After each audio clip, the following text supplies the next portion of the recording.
João, capítulo 3, e no versículo 16. Glória a Deus, Santo Deus. Todos acharam, meus irmãos? Quem achou, diga glória a Deus. Diz assim a palavra do Senhor: porque Deus amou o mundo de tal maneira que deu o seu unigênito, para todo aquele que nele crê não pereça, mas tenha a vida eterna. Levanta a sua Bíblia na sua mão, diga: Senhor Jesus, fala conosco através da tua palavra. Senhor Jesus, eu preciso sair daqui revestido com o teu poder. Podem desocupar as suas mãos. Bate palmas. E dê a melhor salva de palmas para Cristo. Aleluia, louvado seja Deus. Irmãos, esta mensagem é uma mensagem que não tem reteté. É uma mensagem que não tem tanto assim, né, tanto Pentecoste, mas é uma mensagem mais poderosa que está registrada na Bíblia Sagrada. Não existe uma outra mensagem tão poderosa na Bíblia Sagrada, meus irmãos, como esta. Você vai entender por que não existe. Aqui está falando da pessoa bendita de Jesus. Jesus como Salvador de toda a humanidade. Isaías, meus irmãos, tinha profetizado a biografia de Jesus. Isaías tinha falado em Isaías 53, e no versículo 1 ele diz assim: quem deu crédito à nossa pregação? E quem se manifestou o braço do Senhor? Porque ele foi subindo como um renovo perante ele, como uma raiz numa terra seca. Ele não tinha o parecer e nem formosura. Olhando nós para ele, não tinha beleza, não víamos. Porque ele era para que nos desejamos. Era desprezado, o mais indigno entre os homens, homens de dores, experimentado no trabalho, e com quem um homem que escondia o rosto era desprezado, e não fizemos dele caso algum. Verdadeiramente ele tomou sobre si as nossas enfermidades e dores, e levou sobre si o reputarmos por aflito de Deus e oprimido. Mas ele foi ferido pelas nossas transgressões e foi moído pelas nossas iniquidades. O castigo que nos traz a paz estava sobre ele, e pelas suas pisaduras nós fomos sarados. Todos nós andávamos desgarrados como ovelha, cada um desviava para o seu caminho, mas o Senhor fez cair sobre ele a iniquidade de nós todos. Ele foi oprimido, não abriu a boca como um cordeiro, ele foi levado ao matadouro, e como ovelha muda perante os seus tosquiadores, ele não abriu a boca. Da pressão do juiz ele foi tirado, e quem encontra o tempo da sua vida? Portanto ele foi cortado da terra seca dos viventes, pelas transgressões do seu povo ele foi atingido. Puseram a sua sepultura com os ímpios e com os ricos. A sua morte, portanto, nunca fez injustiça, nem houve engano na sua boca. Todavia, ao Senhor agradou lamoê-lo e fazê-lo enfermar. Quando a sua alma puseram-se, pôs a expiação do nosso pecado, virá-se a posteridade da prolongar os nossos dias. O bom prazer do Senhor a prosperar a sua mão, o trabalho da sua alma ele verá e ficará satisfeito com o seu conhecimento. O meu servo, o justo, justificará a muitos, porque a iniquidade dele levará sobre si. E e pelo que lhe dera e darei a parte de muitos, e como os poderosos repartiram aos despojos. Aqui então Isaías estava fazendo uma autobiografia de alguém que ele ainda não conhecia. Ele estava falando de uma pessoa que na sua mente tinha sido revelada pelo Espírito Santo de Deus. E meus irmãos, depois de 700 anos que Isaías tinha revelado esta palavra através das Escrituras, 750 anos depois aconteceu a profecia. Jesus nasceu em Belém, em uma manjedoura, e foi levado para Nazaré, aonde foi criado pelos seus pais. Nazaré, onde tinha 100 famílias pobres que dormiam até mesmo em chão, cultivadores de lavoura. Não era uma cidade muito notória. Jesus, ele teve uma vida comum, porque ele era 100% homem e ele também era 100% Deus.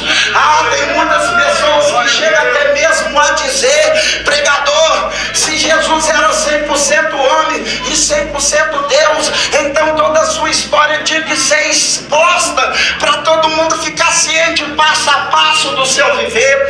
A Bíblia chega a nos dizer no livro de João, capítulo 21 e no verso 25, que se todas as obras que Jesus realizou na terra fosse colocada no livro, não haveria livro no mundo inteiro que caberia todas as obras realizadas por ele. Jesus viveu uma vida simples como todas as pessoas. Quando ainda criança, com 5 anos, ele começou a estudar o Talmud judaico e começou também a estudar a Torá. O que era a Torá? O que era o Pentateuco? Penta significa 5, Teuco significa livro. Ele começou a estudar os 5 livros, que era o dever de todo judeu: estudar Gênesis, Êxodo, Levítico, Números e Deuteronômios. E com 10 anos ele tinha que ter todos esses livros decorados no seu coração, porque assim fazia todo judeu zeloso pela lei. Depois de 10 anos ele tinha que começar os 3 livros, que é os livros proféticos, os livros poéticos e os livros histórico. E depois que ele pegasse tudo isso, ele tinha que escolher qual do sábio ali que ele ia se lançar o pé, se era de Gamaliel ou se era de algum daqueles sábios, para ele se formar um sacerdote. Mas Jesus não fez nada disso. Jesus, ele voltou-se ao trabalho. Aqui está escrito, não sei se os irmãos prestaram atenção, na profecia de Isaías, ele se voltou ao trabalho. O que ele foi fazer? Ele foi trabalhar na carpintaria. Ele era fiel com seu pai. Em todo o trabalho que o seu pai pegava, ele estava do lado trabalhando. E assim se passou 18 anos da vida de Jesus, porque nós vemos Jesus com 12 anos na porta do templo, dando ensinamento para aquele sábio, para aquele judeu. Depois ele some 18 anos. Depois de 18 anos ele aparece com a caixinha de ferramenta nas costas. Ele coloca no chão e ele vai até o seu primo chamado João Batista e ele fala: eu vim para batizar. E João Batista fala: não, o senhor não tem que vir até a mim, porque é eu que teria que ter ido até o Senhor. Ele falou: não faça tudo isso para que se cumpra a lei e seja feita toda a vontade de meu Pai. E a Bíblia nos fala, meus irmãos, que João Batista batizou Jesus, e na hora que Jesus foi tombado sobre a água, ali estava um homem. Mas na hora que Jesus se levantou, o céu se partiu, algo de Deus começou a acontecer. Eu, com a minha mente de pregador, eu pensei: olha, Rabaxandarai, pode aplaudir, porque ele é Cristo. Aleluia. Com minha mente de pregador, eu fiquei pensando, irmã Jéssica. Eu falei: olha, eu me lembro quando os levitas, carregando a arca da aliança, eles colocaram o pé dentro do Rio Jordão. O Rio Jordão abriu de fora a fora e eles passaram em terra seca. Eu me recordo quando lá ia Elias, juntamente com a presença de Eliseu, até Gilgal, quando Elias é tomado pela carruagem de fogo, que Eliseu recebe a capa da unção dobrada, que ele volta, que ele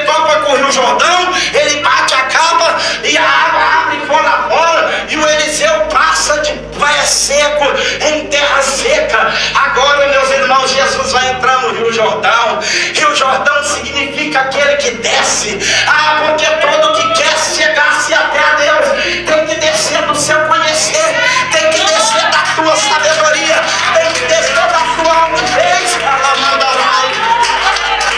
E eu pensava, aqui está o homem mais humilde da face da terra, já que o Rio Jordão significa aquele que desce. Aqui não tem nenhuma exaltação, aqui é humildade em pessoa, ela vai entrar. E eu pensei, agora o Rio Jordão vai evaporar, agora o Rio Jordão vai secar. Mas não abriu o Rio Jordão não secou. Eu falei, gente, aqui está o Filho de Deus, aqui não está profeta, aqui não está levita, aqui está o homem de Deus, Filho de Deus vivo. Por que o rio não reagiu? De repente eu vi que o céu abriu. Quem reagiu foi o céu partiu no meio. Porque quando você vai com sinceridade, a terra não reage, mas o céu te ampara. Ele abre para ouvir as suas preces e receber a tua adoração.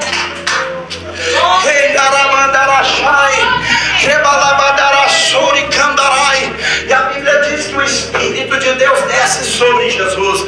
Jesus vai para o deserto, 40 noites sem comer. Ele vence então um dos inimigos que ninguém conseguiria vencer sem a presença dele. Quem é ele? Satanás.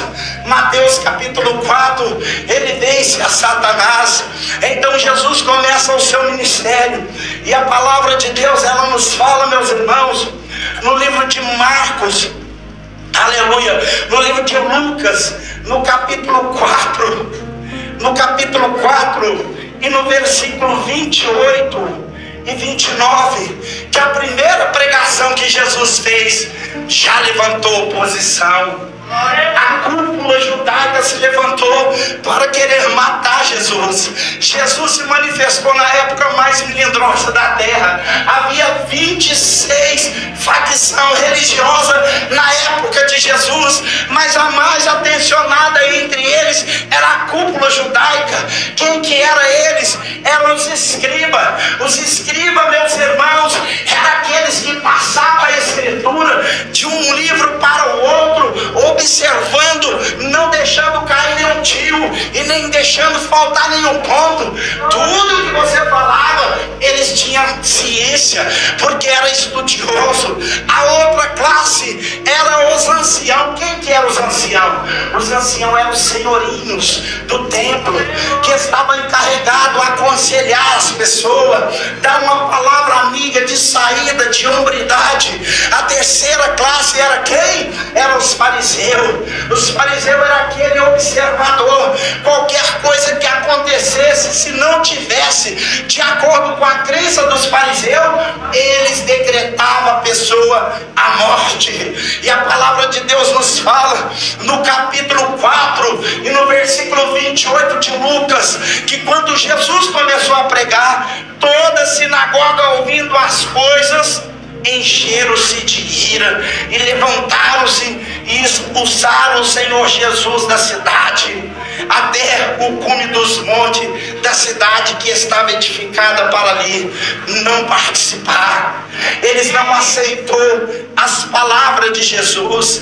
Aleluia. Jesus saiu dali. Então o que ele fez? Ele saiu então e foi alojar em Cafarnaum. Aonde era Cafarnaum? Cafarnaum era uma cidade histórica, uma cidade bem sucedida, uma cidade que todo mundo queria morar. Lá tinha 3 milhões de habitantes, pessoas que viviam felizes, empregadas e tinham vidas felizes. E ali Jesus começou então a exercer o seu ministério. Mas Jesus chegou ali e levou a mensagem. O que aconteceu na mensagem de Jesus, que Jesus pregou ali? Ali também tinha os fariseus, ali também tinha a cúpula judaica, ali também tinha o sinédrio. E a palavra nos fala que eles então planejaram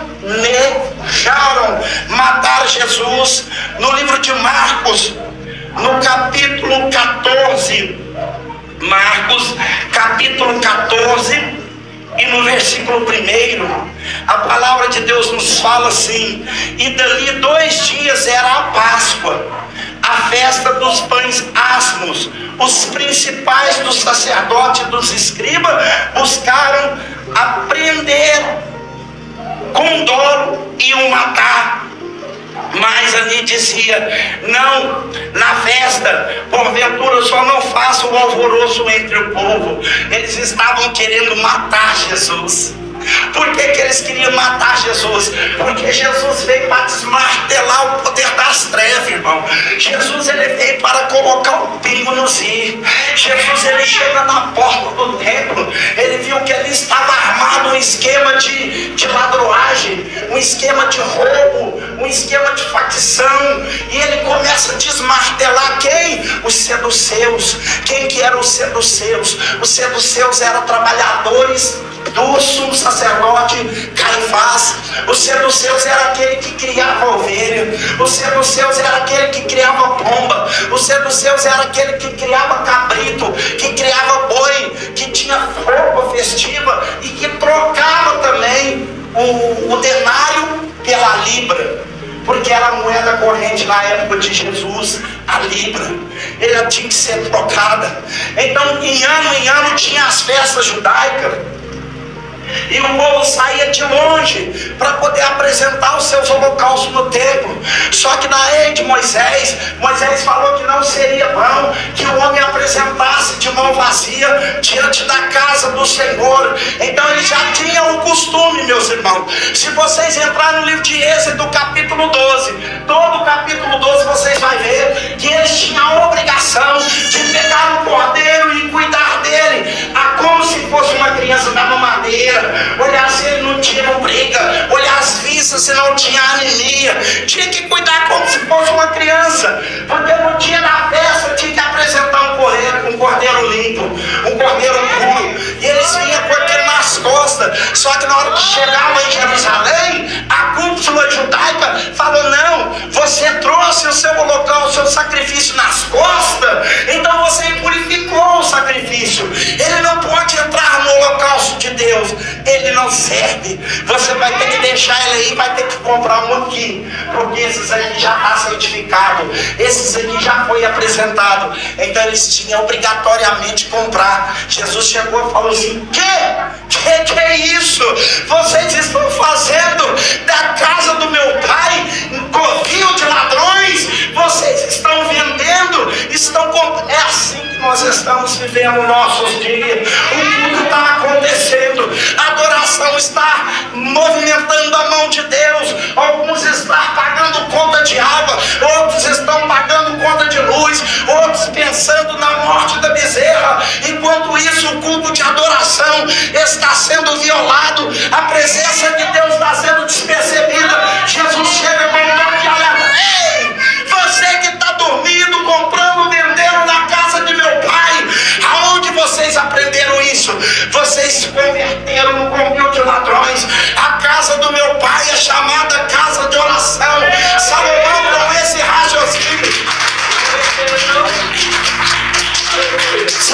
com esse raciocínio, no capítulo 5 de Eclesiastes, no versículo 1, ele fala: guarda os seus pés quando entrar na casa do Senhor. Davi falou: meu filho, eu concordo. Salmo 122, e no versículo 1, alegrei-me quando me disseram: vamos à casa do Senhor, porque o nosso pé está dentro da sua casa, ó Jerusalém. Aleluia. Então eles formaram ali um complô para violar as ordenâncias de Deus, e Jesus desmartelou. Então Jesus começou a mexer no bolso do sacerdote, que era Pilatos, e do sumo sacerdote, que era Caifás. O dinheirinho que estava entrando na renda deles começou a descer o nível, porque agora a voz profética estava gritando na cidade. Eles falavam: vamos fazer escondido, porque muita gente segue esse homem, vai haver alvoroço. Então eles começaram a buscar ocasião. No livro de Mateus, no capítulo 12, Mateus capítulo 12, e no versículo 14, está escrito assim: e os fariseus, tendo saído, formaram um conselho contra ele para o matar. Então agora os fariseus falam: sabe o que nós vamos fazer? chama a cúpula judaica, chama os fariseus, chama o sinédrio, chama os câmbios, chama todos. O câmbio era os cambistas que vendiam na porta da casa de Deus, porque eles também ganhavam para cuidar dos gados, para cuidar das ovelhas, para vender a roupa festiva. Chama todo mundo, vamos formar um conselho e vamos caçar uma ocasião para nós matar esse homem, para nós tirar esse homem do nosso caminho. O livro de João, no capítulo 11, João capítulo 11, e no versículo, glórias a Deus, no versículo 7, 8 e 9, então eles fizeram uma conspiração e começaram a perseguir Jesus. Aí a Bíblia nos fala, meus irmãos, aleluias e louvado seja Deus, que Jesus, sabendo de tudo isso, ele sabia que estava aproximando o seu fim, e ele então se retirou para estar em uma ceia com todos os seus discípulos. Ele armou uma ceia e falou: eu vou ceiar com os discípulos, porque eu acredito que vai ser a última manifestação que eu vou acontecer na terra. E no livro de Marcos capítulo 14, Jesus fez a ceia. E Jesus fez a ceia, e Jesus começou a dividir a ceia.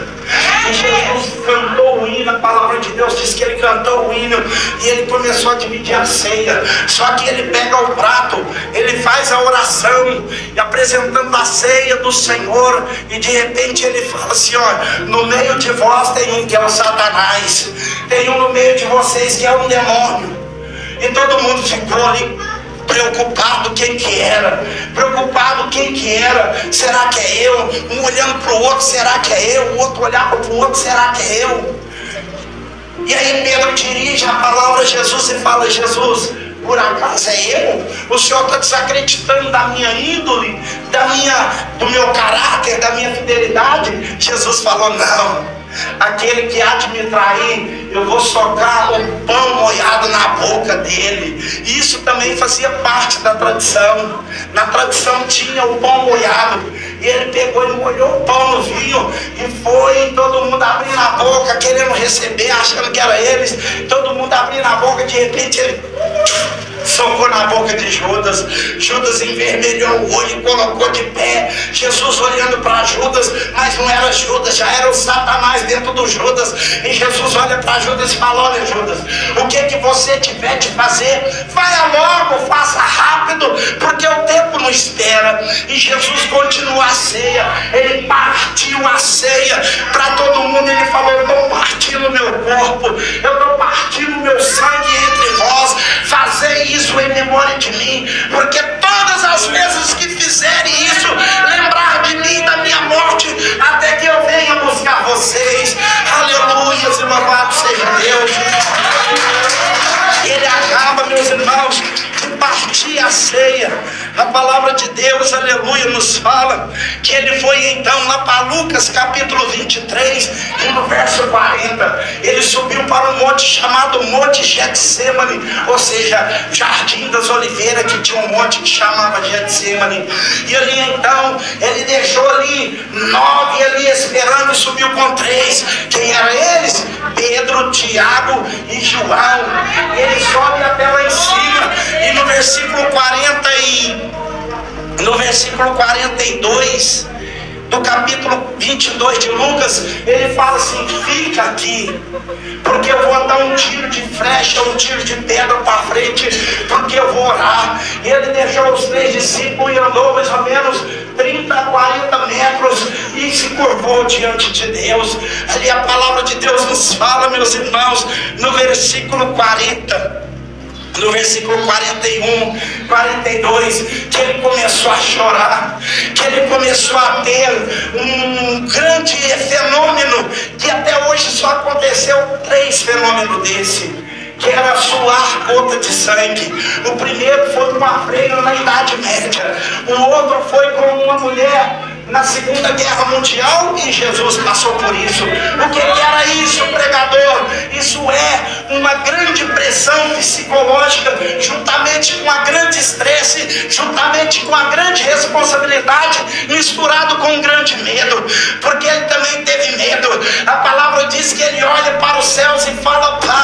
Eu sei que eu não estou apto para receber isso, mas eu quero te pedir uma coisa, Pai. Se possível for, meu Senhor, passa de mim esse cálice. Ai, meu Deus, está doendo. E a Bíblia diz, meus irmãos, que começou a acontecer um fenômeno, sangue saía dos polos da pele de Jesus. Os estudiosos chamam isso de hematidrose. O que era hematidrose? Era quando as micropartículas da veia se rompiam, as veias sidorícolas, e se pigmentava com o suor e se manifestava em sangue. Ali ele estava carregando a pressão de toda a humanidade. Ali ele estava carregando o medo da morte, porque todos nós temos medo da morte. Ali ele estava carregando a responsabilidade de carregar uma igreja cheia de virtude para chegar até a Deus, para unir essa igreja novamente com Deus, para fazer um elo com Deus. Aleluias. Então, meus irmãos, aí Jesus, quando ele acaba de fazer essa oração, chega um anjo e consola Jesus. E Jesus fala assim: Pai, dá no suor assim, fala assim: mas que seja feita a tua vontade. E naquela hora, meus irmãos, ele volta e ele pega todo mundo dormindo. Que sono era aqueles que os discípulos estavam? Era o sono da indolência, era o sono espiritual. Não vem me falar que você não sente esse sono. Quantas vezes nós curvamos na oração para apresentar alguma coisa para Deus, nós dormimos em cima da Bíblia, nós dormimos na igreja, nós sentimos sono, nós sentimos fraqueza na hora de ler a Bíblia, na hora de jejuar. Isso é, meus irmãos, um tal chamado céu de bronze. A Bíblia fala que é um tal de céu de bronze. É uma seta que Satanás sabe que muito raro ela falhar, que ela sempre dá certo, que a hora que nós estamos ali cansados, sobrecarregados e prostramos em oração, que vem aquele sono. E Jesus fala: acorda, vocês não podem velar comigo nenhuma hora. E eles falam: sim, Senhor, nós vamos velar. De repente ele fala: não precisa mais, o Filho do Homem será entregue na mão dos pecadores. De repente chega Judas, toda a guarda pretoriana carregando ele algemado. Ele é levado para onde? Para a casa do sacerdote Pilatos. E Pilatos olha para aquele homem e fala assim: eu não tenho estabilidade para fazer um julgamento desse. Aí Pilatos manda ele para a casa do sumo sacerdote. Quem que era ele? O Caifás. O Caifás começa a conversar com Jesus e fala: então é você? Eu já ouvi falar de você. É você? É você que é o rei dos judeus? E ele olha bem para Pilatos, para Caifás, e fala assim: você o disse. Você o disse. E ele fala: olha, rapaz, olha o jeito que você fala comigo. Você sabe que eu tenho o poder de te matar ou de mandar te soltar. Você não sabe? Jesus olha para ele e fala: você não teria esse poder se o meu pai não vos teria dado. Eu quero te dizer, meus irmãos, que toda autoridade na terra é constituída por Deus.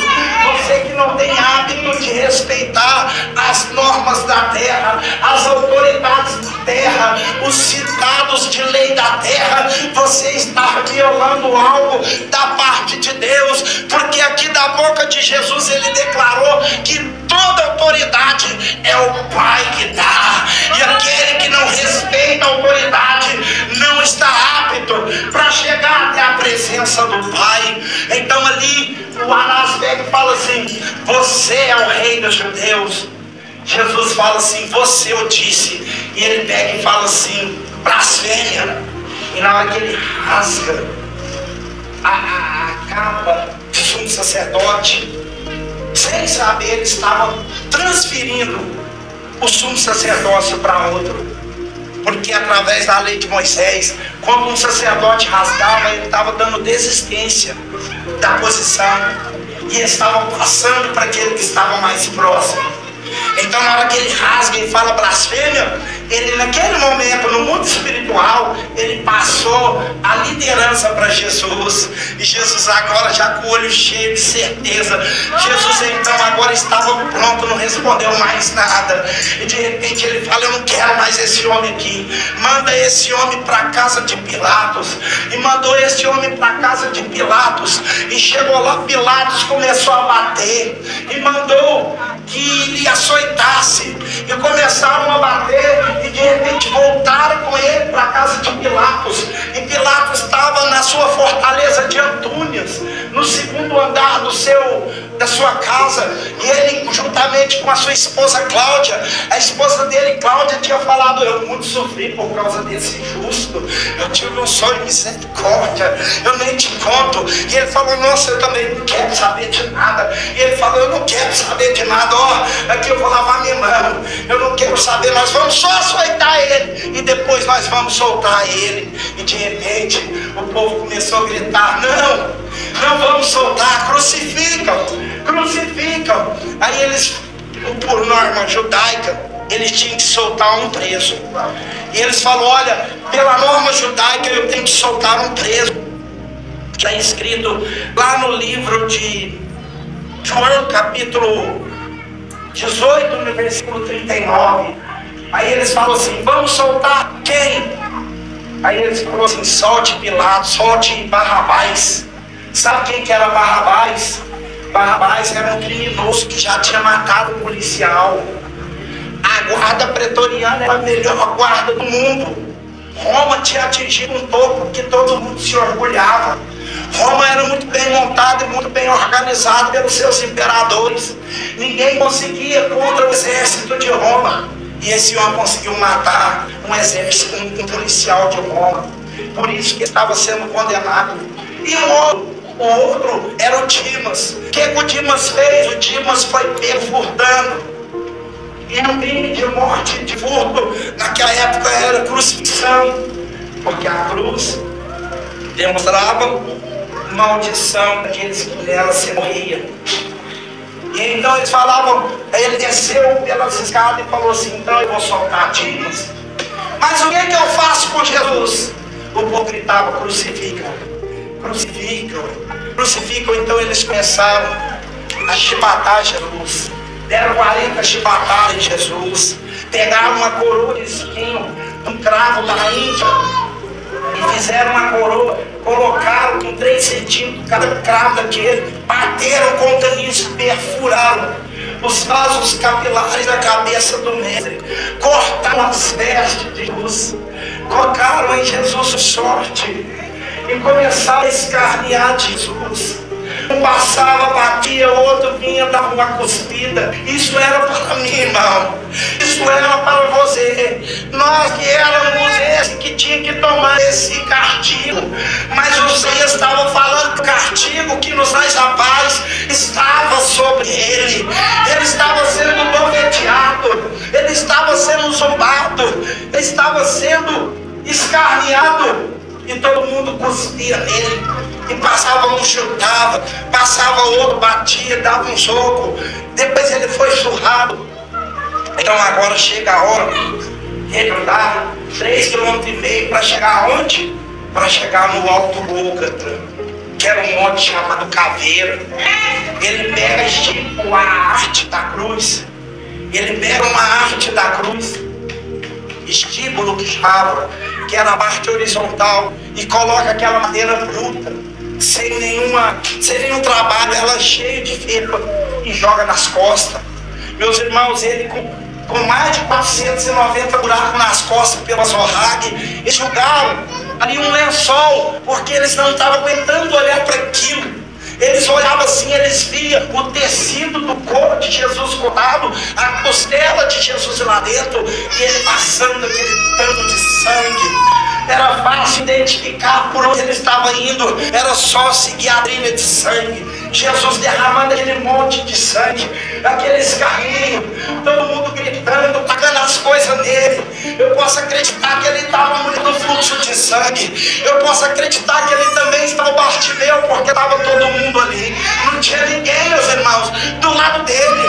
Foi escrito que as as ovelhas iam se apartar dele, que todo mundo se esparramar, mas ele falou: eu não estou sozinho, o Pai está comigo, o Pai está comigo. Quantos podem dizer que o Pai está comigo? Aleluia.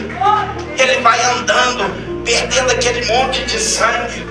Na hora que ele chega no alto da cruz, lá no alto do Monte Gólgota, que era o Monte Caveira, eles tiraram o estípice, que era aquela parte que ficava lá no monte, tiraram, deitaram, pregaram ele com um prego de 8 centímetros, colocaram ele crucificado, jogaram lá de volta. Eles pregaram no punho de Jesus. Na hora que solta a cruz, que a cruz bate no fundo do buraco, pá, o prego vem, para aqui, rasgou daqui até aqui, fora. E ele ficou meio que pendurado na cruz. E ele queria falar alguma coisa. E eles falavam assim: ele está querendo falar alguma coisa. Olha lá, ele está querendo falar alguma coisa. E de repente ele sorria assim, ó. Eles viam que ele estava com sede. Chegava fel na boca dele. Chegava fel misturado com vinagre na boca dele. E ele abaixava assim, tipo, que querendo falar alguma coisa. Eles falavam: ele vai falar alguma coisa. De repente ele falava: eles falam, chamando Elias. Agora Elias vai descer o fogo. Agora Elias vem. Mas ele estava falando: Deus meu, por que me desamparaste? Irmãos, o Salmo 18, depois vocês lerem, o Salmo 18 fala que Deus irou, Deus manifestou a sua ira, Deus queria fazer alguma coisa com aqueles que estavam fazendo aquilo com ele, mas ele tinha se colocado no lugar nosso, ele tinha se colocado no nosso lugar. A ira de Deus não podia ser aplicada a ninguém a não ser Cristo. Toda a ira, todo o cálice de ira foi derramado em Cristo. Tem gente que fala que foi o diabo que levou Jesus para a cruz. Não, está aqui, ó, Isaías capítulo 53, versículo 10. Deus preferiu moê-la. Deus que colocou Jesus na cruz. Foi Deus que colocou Jesus na mira do esclarecedor. Foi Deus que levou Jesus para a morte. Por quê? Porque esse era o propósito. Ele deu o seu único filho como sacrifício de expansão para nos purificar de todas as nossas mazelas, de todas as nossas enfermidades. E de repente ele só ergue assim e ele começa a sentir e fala assim: Pai, está consumado. Eu não tropecei em nenhum dos seus mandamentos. Eu não fiz errar nenhum dos seus pequeninos. Eu carreguei a marca do Senhor aqui na terra. Eu fui fiel até o fim, Senhor, tu sabe. E Deus começa então a se manifestar. E sai um relâmpago lá do céu. E começa terremoto. O terremoto começou a remover as pedras. E de repente Jesus fala assim: Pai, a ti eu entrego o meu espírito. E na hora que ele entrega o espírito ao Pai, começa a sair um terremoto. Mas isso não acaba na cruz. Sabe o que ele fez? Desceu lá no seio de Abraão. Ele foi lá no seio de Abraão, onde estavam os mortos desde Abraão até Malaquias. O que aconteceu com eles, pregador? De repente os terremotos começaram a abrir a porta dos caixão, começou a abrir a porta das catacumbas. Está lá no livro de Mateus 57, Mateus 27, 51, você pode ler lá que os túmulos abriram, os mortos começaram a sair do túmulo e começou a entrar com ele na cidade santa. Ah, Deus nos deu essa convicção que nós não iremos ficar no túmulo depois da nossa morte, porque recebemos o sacrifício de Cristo que foi entregue por amor da humanidade. Hoje, meus irmãos, encerro aqui. Jesus não insiste com ninguém para lhe aceitar como Salvador. Ele apenas fala no livro de João, no capítulo 10 e no versículo 11: eu sou a porta da salvação. Aquele que entrar por mim entrará, achará passagem e será salvo. Entrará e sairá. Pode ler lá: entrará e sairá. Porque nós podemos entrar e ficar. Aqui é nosso amparo, aqui é nosso sustento, aqui é a nossa sustentação. Mas se nós quisermos sair, temos o livre-arbítrio. Ninguém vai ser salvo pelas obras, mas todos serão julgados por elas. Todos serão julgados pelas obras. E outra, quem aceitar Jesus em vida terão o direito dos seus corpos ser transformados em corpos incorruptíveis, corpos sem tatuagem, corpos sem pressão alta, corpos sem dor de cabeça, corpos sem todo o declínio da terra oferece. Mas quem rejeitar Jesus vai ser condenado de corpo e de alma. A pessoa vai sentir a dor do fogo. Está na Bíblia, isso aí está, Mateus capítulo 10, 8. Não temas o homem que tem poder de matar o corpo, mas não sabe o que faz com a alma. Temei antes aquele que tem poder de lançar o corpo e a alma no fogo do inferno. Na palavra de Jesus, conta no livro de Mateus, de Marcos, capítulo 9, ele fala a parábola do olho, que se seu olho te escandaliza, arranca e joga fora. Melhor entrar sem o olho do que com os dois ser condenado ao inferno. Ele está falando do corpo. E ele fala que lá o bicho não morre e o fogo nunca apaga. Então, meus irmãos, Jesus se colocou nessa posição para nos livrar da ira de Deus para os pecadores. Ele recebeu tudo no seu ombro e ele nos deu o direito de ser livre disso.